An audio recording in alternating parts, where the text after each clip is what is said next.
Hello everyone. Welcome to another learning session of Foundation of Programming at Codemode, where you learn by practice. Currently you are learning all about data, and in today's class we will learn about a super important concept called personally identifiable information, also referred as PII.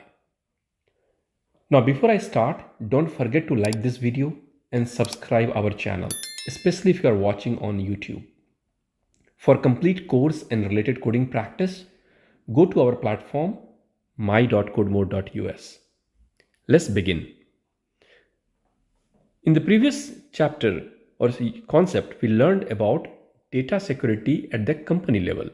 All these organizations who are required to protect the data of the customer. It is mandated by many government rules, and the company has to comply with those rules. Now what happens when the data is compromised? It is not only hurting the reputation of the company but also hurting the customer directly, and not to mention that customers filing lawsuit against the company and all the financial compensation that has to be paid.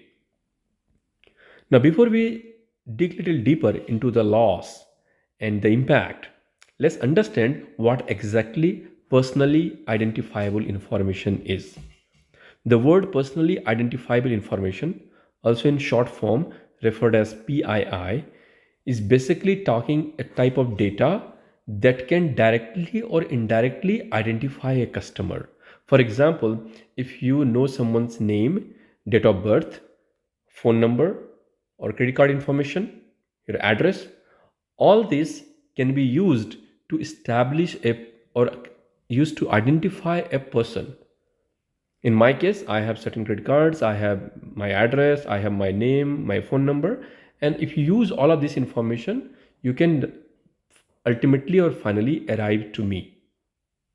Now, attackers or hackers steal PII from this company is in volume. When you do a transaction on Amazon and buy things, and people like you who are multiple customers like you or me are buying products from Amazon, and Amazon has all of data about you, me, and many other customers. Now, once that data is stolen, then hackers can use the information and pretend to be you or me and get credit card on our name. They can reach out to our bank for some financial transaction. Those losses where somebody can use our details to pretend to be us, you or me, and do more transactions on your behalf is going to hurt you ultimately. Now, for example, in 2017, consumer credit agency Equifax, that's one of the three companies in US that does the what we call it the reporting on your credit scores. Now that data was a lot of data from Equifax was stolen by hackers. Almost 143 million Americans have lost the data, including social security number and credit card numbers. That was a huge data breach. The word data breach means the loss of data, the data stolen by hackers or attackers from a company's database. Now, once these hackers access this data, they can sell the data online to some other companies, some other bad people, the hackers. They can use the social security number to impersonate or pretend to be me and use my credit card numbers to make unauthorized purchases.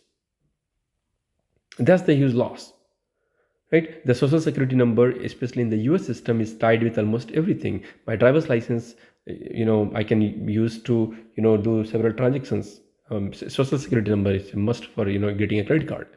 So once somebody knows my social security number, my phone number and all, they can apply more credit cards, or they can change some information in the bank to take advantage and pretend to be me.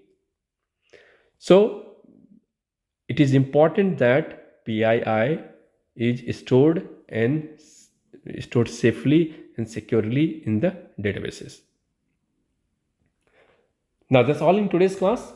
If you have any question, feel free to post it on the community on our platform. That's my.codemode.us, and somebody should be able to answer you. Please take time to solve the quiz associated with this concept.